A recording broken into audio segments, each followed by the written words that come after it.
If you had been walking through the dense, mist-covered forest of the Argonne in October of 1918, you might have heard something impossible. Rifles firing in every direction, men shouting in panic, and a single desperate carrier pigeon slicing through the sky with the fate of hundreds of Americans strapped to its leg. And if you followed the forest trail far enough, you would have stumbled upon one of the most astonishing true events in U.S. military history. A story so unbelievable that even today, many Americans have never heard it. This is the true story of the Lost Battalion, a story of courage, tragedy, and a miracle that came from the smallest and most unexpected hero in World War I. It began in the closing months of the war, when America, barely a year into its involvement, was trying to prove its strength to the world.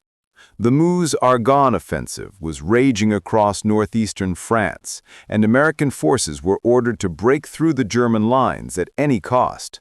Among them was a unit led by Major Charles Whittlesey, a quiet, scholarly New York lawyer turned soldier who would soon face one of the greatest tests of endurance ever recorded.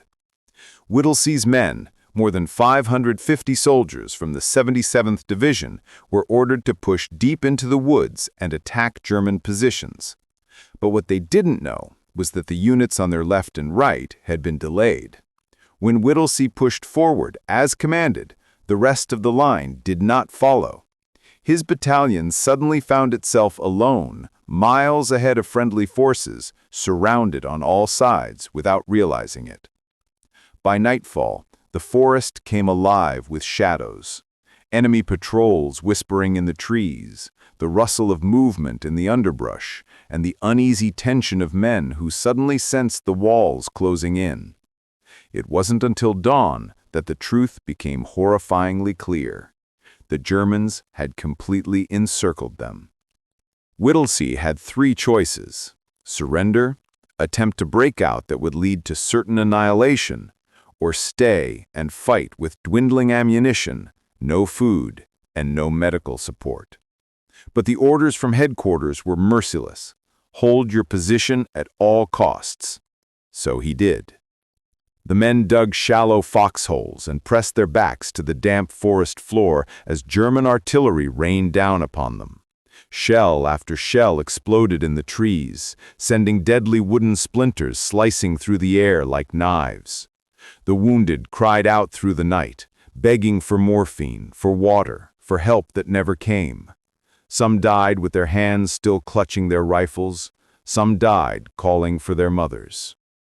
The battalion tried desperately to send runners through the trees to reach American lines. Every one of them was captured or killed. The men were trapped, utterly cut off from the world. On the second day, German forces tried a new tactic. They captured an American prisoner and sent him to Whittlesey with an offer of surrender. If the battalion laid down its arms, the Germans promised to treat the wounded.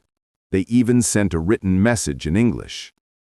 Whittlesey looked at the note in silence as his starving, exhausted men watched him for a reaction. Then, with an expression of absolute resolve, he tore the note and signaled his refusal. "You can go to hell," one of his officers shouted after the German messenger. It wasn't official military language, but it captured the sentiment perfectly. The Germans responded with ferocity. Machine gun fire raked the hillside. Snipers picked off men who tried to crawl for water from the tiny stream below, water that was already contaminated with the bodies of the dead. Whittlesey's men were dying not just from bullets, but from dehydration and infection. And then things got even worse. American artillery, unaware that the battalion had advanced so far, began mistakenly shelling Whittlesey's position. The shells felt closer and closer, friendly fire that was killing the very men they were supposed to save. The lead rained down, exploding tree trunks, igniting fires, and leaving no place to hide. Whittlesey knew he had only one last way to communicate with headquarters: carrier pigeons. They had already sent out several, and most had been shot down. The last one left was a small gray-blue bird named Cher ami, dear friend, in French. As artillery thundered around them, the soldiers attached a message to Cher ami's leg.